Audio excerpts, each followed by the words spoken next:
Imagine you're a trucker in Amsterdam. Like, your route hasn't changed in 10 years. Right. Every turn, every single loading dock. Right. But today, you pull up to the depot, and you just can't afford the fuel to deliver basic groceries to your own neighborhood. Wow. And it's not because there's no fuel on the ground, and it's not because of anything your local mayor did. It's literally because of a shifting, invisible geopolitical alliance 4,000 miles away in Beijing. Welcome to the deep dive. It is a terrifying premise, isn't it? I mean, the sudden realization that the physical necessities of your immediate life are just entirely dependent on this fragile, invisible web of global leverage. Yeah, and mapping out that exact web is our mission today.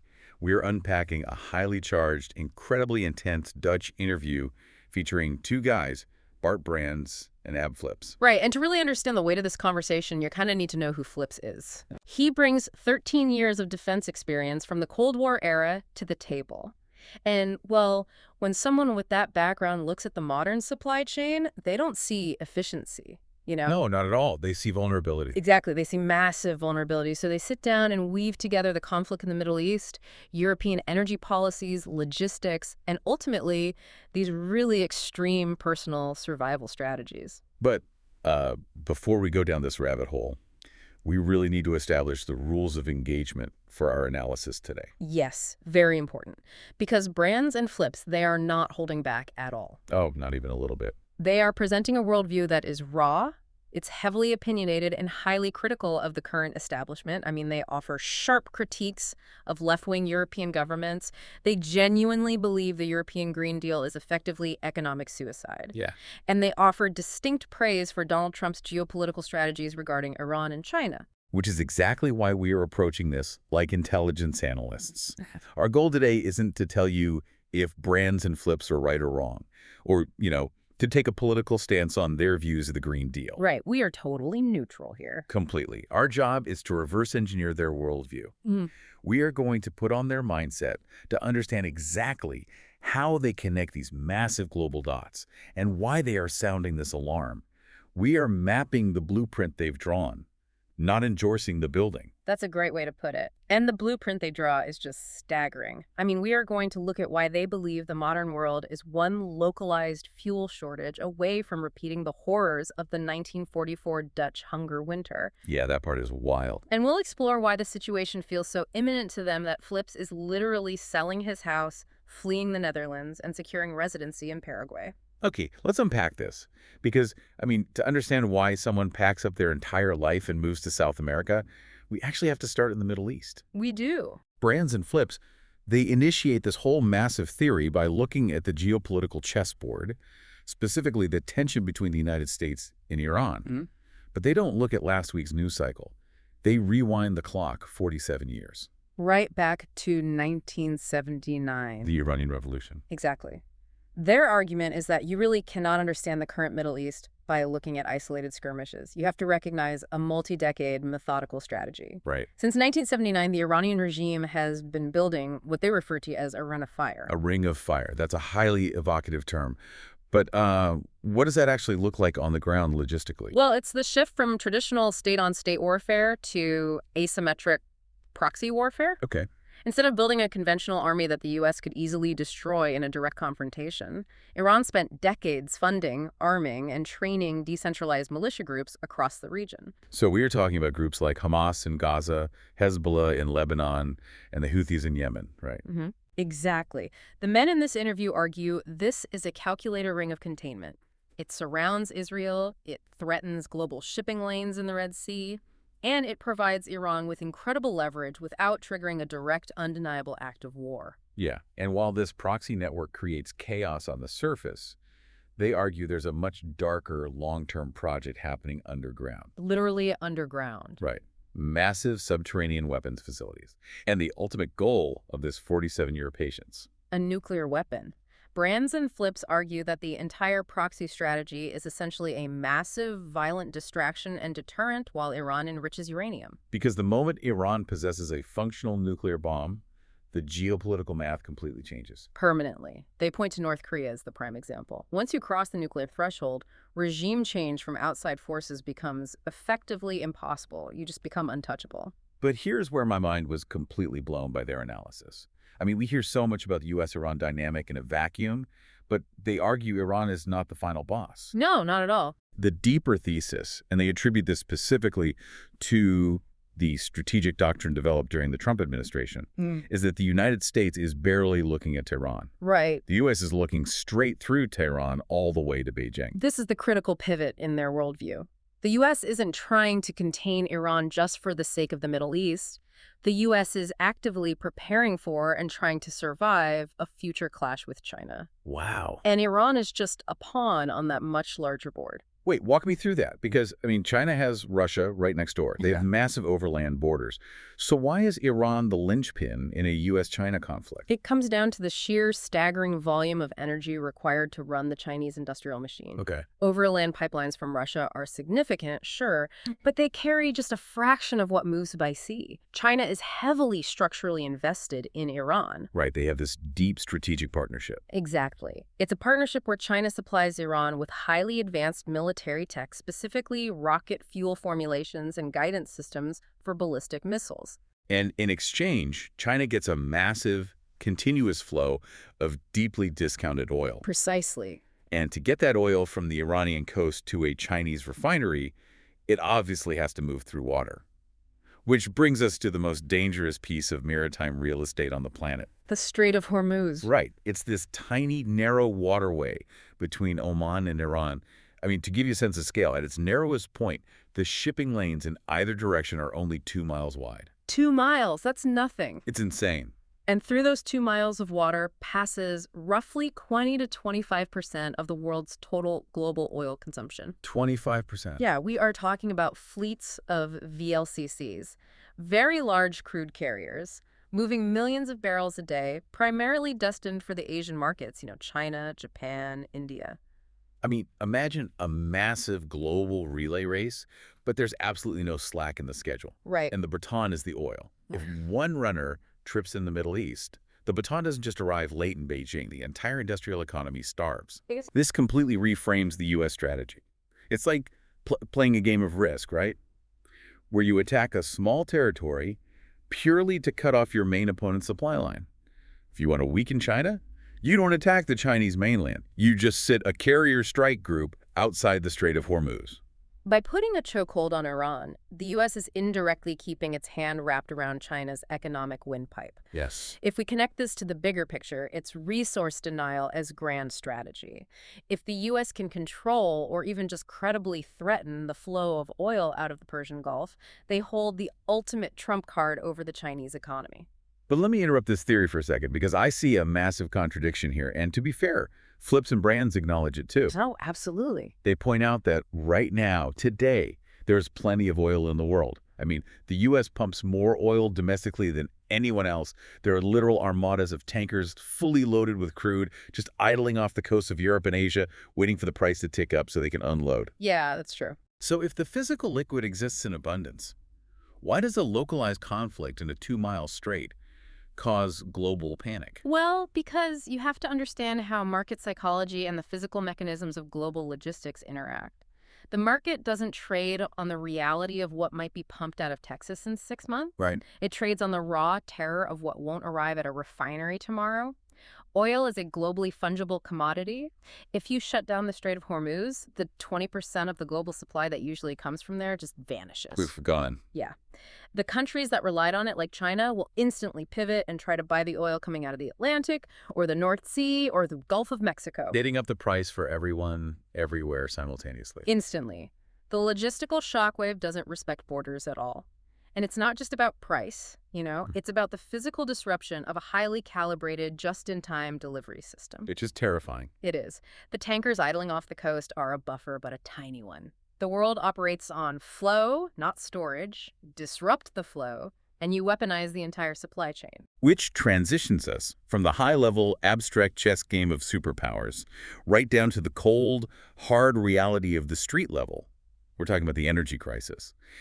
And the math these guys lay out is deeply unsettling. It really is. It starts with a baseline. The global economy consumes roughly 100 million barrels of oil every single day. Think about that volume. 100 million barrels every 24 hours. Yeah. If that stocks, everything stops. And their core argument is that over the last 30 years, we have optimized this system entirely for cost efficiency, not resilience. Right, there is zero slack. None. Brands and Flips point out that if you lose just 10% of that global supply, if we drop from 100 million to 90 million barrels, the system doesn't just get a little slower or a little more expensive. It breaks. It mathematically breaks. You cross a threshold where severe mandatory rationing has to begin. And here's where they make a distinction that completely changes how you look at the highway. When most people hear oil shortage, they think of a long line at the gas station, right? Yeah, exactly. They worry about the price of unleaded gasoline for their Honda Civic to get to work. But Flips points out a fascinating nuance. He says gasoline is a luxury problem. Right.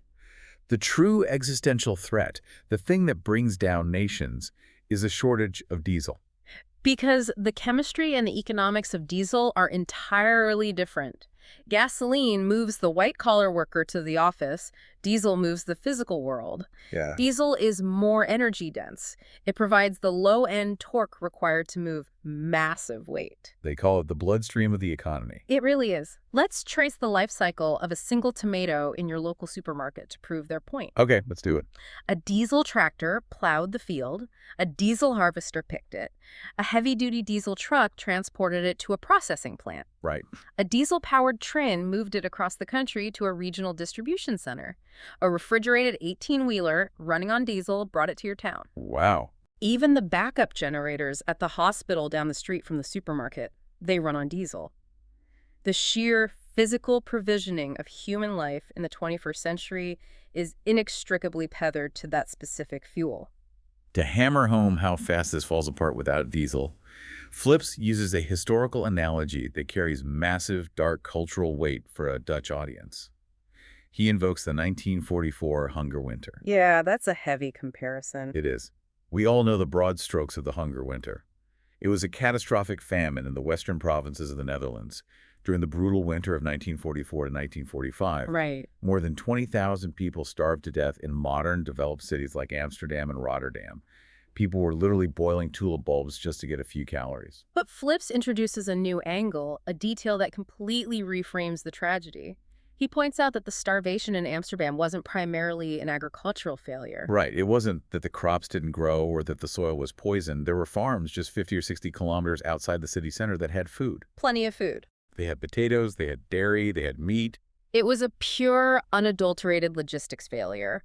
After the failure of Operation Market Garden, the Dutch government in exile called for a national railway strike to hinder the Nazi war machine. Okay. In retaliation, the occupying German forces placed a total embargo on all inland food transport. They basically froze the logistics. Wow. Then the winter hit, the canals froze solid, and barges couldn't move at all. The food was physically sitting on farms, but because the transport layer was deleted, the urban population saw their caloric intake drop from 1,800 calories a day down to under 600. So Flips is drawing a terrifying direct line from those frozen canals in 1944 to an empty diesel pump today. Exactly. He's saying that a severe diesel shortage creates the exact same logistical blockade. You could have a massive warehouse full of grain and canned goods just 30 miles outside of Paris or London or Amsterdam. Yeah. But without the diesel to run the heavy fleets, that food might as well be on the surface of Mars. The modern city is a concrete island, and without a constant stream of diesel trucks, the island starves in a matter of days. And the buffer separating us from that reality is shockingly thin. I mean, they cite a statistic regarding Australia's strategic reserves. Australia, an isolated, massive continent that imports almost everything, operates on roughly a 20-day strategic reserve of diesel. 20 days? Are you kidding me? No, 20 days. If a localized conflict in the Strait of Hormuz disrupts the flow of heavy crude that refineries use to make diesel, Australia has less than 3 weeks before the trucks literally stop on the highway. That is deeply unsettling. We walk into a grocery store and we just expect the shelves to be overflowing with avocados from Mexico and electronics from Taiwan. Right. We are completely blind to this massive, continuous diesel-burning conveyor belt. Which brings us to the deep, burning frustration that defines this interview. Brands and Flips aren't just scared of a geopolitical accident, they are absolutely furious at how their own governments are handling the vulnerability. Yeah, their anger is directed squarely at European political leadership, and specifically, the Dutch government. Let's look at the economic reality they're living in. They cite that core inflation is just ripping through the working class, specifically pointing out that food prices have spiked by 7%.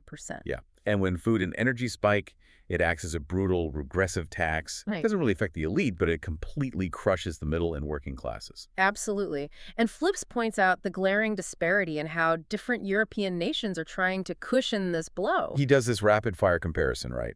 He knows that France stepped in aggressively, capping fuel prices at €2 at the pump, actively subsidizing the cost to protect the consumer. He points out that Germany debated a 7% value-added tax cut to ease the pain at the grocery store.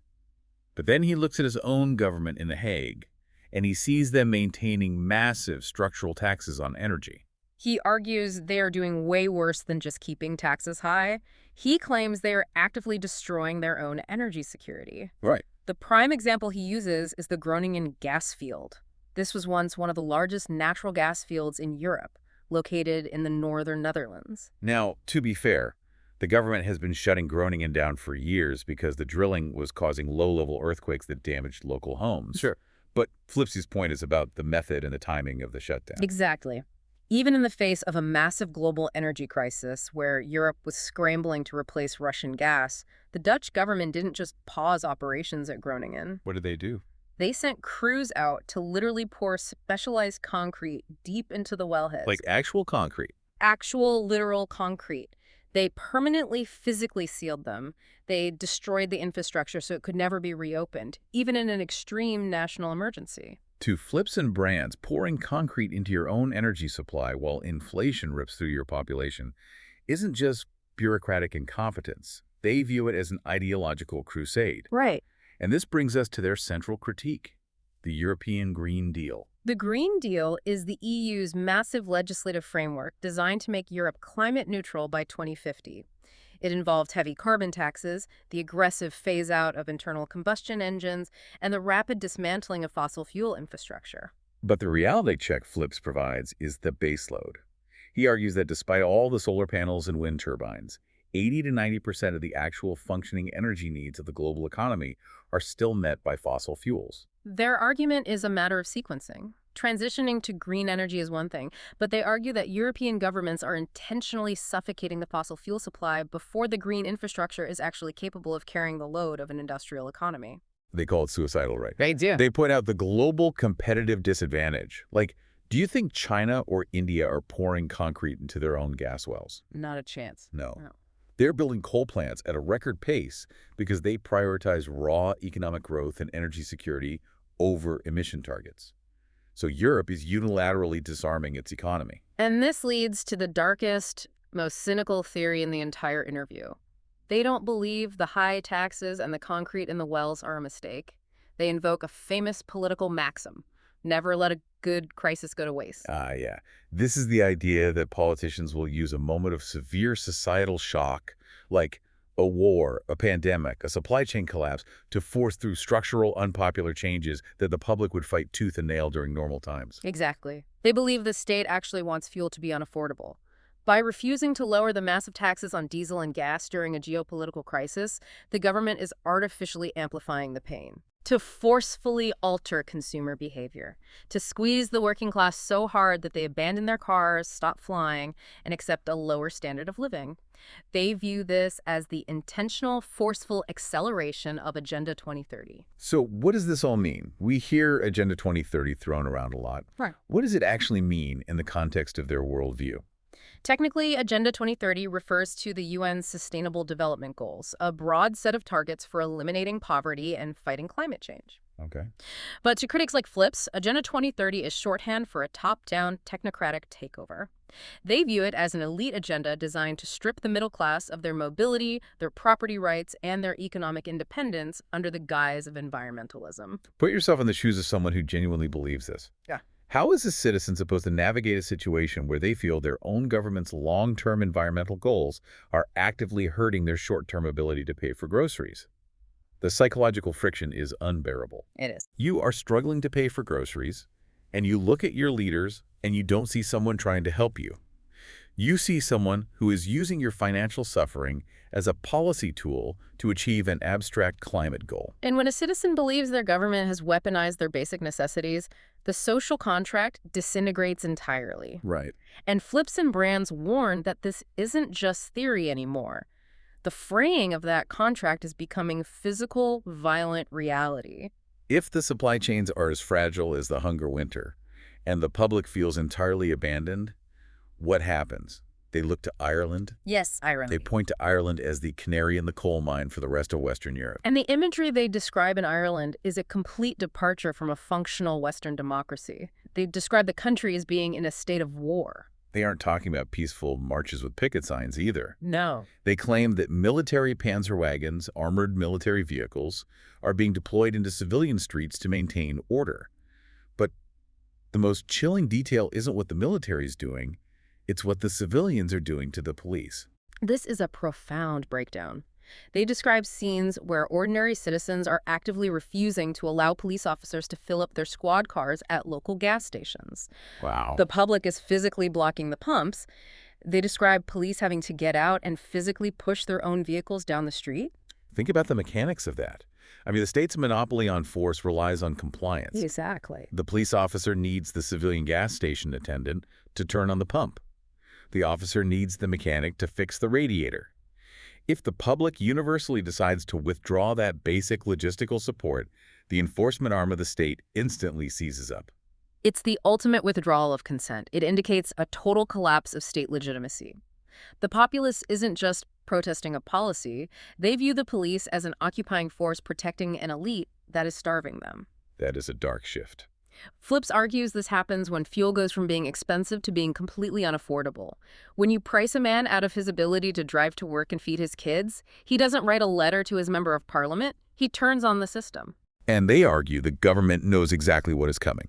They point to subtle communications from the state, emergency preparedness brochures, suggestions to keep flashlights and radios. Right. They believe the government is actively, subtly planting seeds in the collective memory, trying to psychologically prep the public for imminent, rolling blackouts that could last for hours or even days.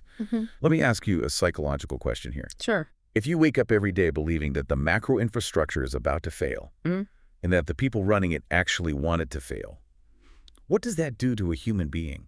It forces a person into a state of perpetual hypervigilance. Think about it. Complex society is built entirely on invisible trust. Yeah. You trust that when you flip the switch, the light comes on. You trust that the numbers on your banking app represent real purchasing power. You trust the grocery store will open at 8 a.m. And you don't. When that trust shatters, you feel utterly exposed to the elements. The psychological defense mechanism is to withdraw. You detach from the macro systems you can't control, and you attempt to seize absolute control at the micro level. You build a fortress. Which brings us to the final, most intense evolution of this deep dive. Flipsen Brands aren't just sitting in a studio complaining about taxes. No, they are not. They are taking radical, life-altering action. They are going completely off the grid. Ab Flips is the prime example. He announces on camera that he has reached his absolute breaking point. The cognitive dissonance of living in the Netherlands has become intolerable for him. Yeah. He has sold his house, liquidated his local assets, and is leaving the country. He's getting a residency permit in Paraguay. Now, why Paraguay? Out of all the places on Earth, why a landlocked country in South America? Well, it's a very specific choice that makes perfect sense within this worldview. Paraguay has long been a destination for certain prepper, libertarian, and historically Mennonite communities. Okay, that makes sense. It offers a massive underground aquifer, meaning unparalleled water security. It has vast tracts of agricultural land ensuring food independence. It has a very low-tax, hands-off governmental structure. Wow. And crucially, it is geographically isolated from the major geopolitical flashpoints of North America, Europe, and the Middle East. Moving to Paraguay is the ultimate statement of opting out of the Western system. But, you know, not everyone has the capital or the desire to flee to South America. For the people staying behind in Europe, Brands and Flips detail a highly organized movement of internal withdrawal. Yes. They talk about a network called GRIP, literally, meaning to get a grip or a hold on your own life. And the GRIP network hosts practical training events. They specifically reference a gathering on May 9th in a Dutch town called Kommerik. Right. The itinerary for this event is essentially a masterclass in bypassing the 21st century. Let's walk through their survival checklist because it reveals exactly how they think the collapse will play out. Layer 1 is financial, and we are talking about keeping $50 in a jar. No, definitely not. They advocate holding massive amounts of physical fiat currency. They suggest holding enough cash in your physical possession to cover 3 full months of every single living expense you have. Which is a lot. They estimate a family should have up to 6,000 euros hidden in their home, not just the government-recommended 70 euros. But why? I mean, if inflation is destroying the value of the euro, why hold 6,000 of them under your mattress? Because of the vulnerability of the digital grid. They are anticipating the moment the ATMs go blank. Aw. They fear the implementation of CBDC's central bank digital currencies, where the state could potentially freeze your digital wallet if you don't comply with mandates. If the power goes out or the banking system locks up, physical cash is the only way to buy the last bags of rice at the local market. But cash is just the first buffer. Because, as they point out with the hunger-winter analogy, eventually, paper money loses all meaning. When starvation sets in, a farmer won't trade a chicken for paper euros. Exactly. Which is why the second financial layer is physical precious metals. Gold and silver coins. This is the historical failsafe. During the famine of 1944, the urbanites who survived were the ones who had physical gold, a wedding ring, a sovereign coin. They walked 50 kilometers into the farms and traded the gold directly for a sack of potatoes or a side of pork. It's just like 1944 all over again for them. Right. The GRIP event is actively preparing its members to operate in a localized, peer-to-peer barter economy. Then the Carrick itinerary moves from financial prep to hard physical independence. And they start with the grid. They hold workshops on how to install off-grid solar panel systems directly into your own meter cupboard. Notice the phrasing. Off-grid and in your own meter cupboard. Yeah. They aren't talking about feeding green energy back into the national grid for a tax rebate. They are talking about physically severing their home's connection to the state power supply. Wow. If the government implements rolling blackouts, your house stays lit, you control the means of generation. They also teach cybersecurity to protect personal data when the digital infrastructure inevitably fractures. But the most jarring part of the event is the physical security and combat training. They list workshops on bow shooting, laser clay shooting, kickboxing, and martial arts. But the focal point of their physical defense strategy is the acquisition of PCP air weapons. I had to look this up because when you hear air weapon, you think of a kid's BB gun knocking over tin cans. Yeah, that is definitely not what a PCP is. Exactly. PCP stands for pre-charged pneumatic. Can you explain the mechanics of how these things work and why preppers love them so much? A PCP rifle doesn't use gunpowder. It features a heavy metal cylinder under the barrel that you fill with highly compressed air, often using a scuba tank or a high-pressure hand pump. We are talking about pressures exceeding 3,000 psi. That's massive. When you pull the trigger, a valve releases a precise burst of that air, propelling a heavy lead slug. And the velocity is lethal. These aren't toys. They are capable of taking down wild game or a human intruder. But why choose a pneumatic rifle over a standard 12-gauge shotgun or a hunting rifle? It's a brilliant, terrifying workaround of European law. In many European countries, acquiring a traditional firearm requires extensive licensing, psychological evaluations, registration with the local police, and strict limits on ammunition. It requires asking the state for permission to arm yourself. Which defeats the whole purpose of going off the grid. Right. But high-powered PCP rifles often fall into a legal gray area. In several jurisdictions, because they don't use a combustible primer or gunpowder, they aren't legally classified as firearms. Wait, really? Yes, an adult can walk into a sporting goods store and walk out with a lethally powerful suppressed scoped rifle with zero paperwork. Furthermore, you don't need to stockpile manufactured brass ammunition. You can cast your own lead slugs over a campfire and you repressurize the gun with a hand pump. It is the ultimate untraceable, self-sustaining weapon system. What's fascinating here is this massive shift from abstract political complaining to hardcore physical self-reliance. It represents a total withdrawal of faith in state infrastructure. Okay, let me push back on this entire lifestyle for a second. What? I listened to that list. 6,000 euros stuffed in a wall, silver coins buried in the yard, an off-grid solar rig humming in the closet, and a suppressed PCP rifle leaning by the front door. Yeah. On one hand, I get it. It's radical self-reliance. But on the other hand, is this actually empowering? Or does it just trap you in a state of constant anxiety? Are you taking control of your life, or are you letting the sheer terror of a collapse entirely dictate how you spend your time, your money, and your mental energy? That is the ultimate paradox of the prepper mindset.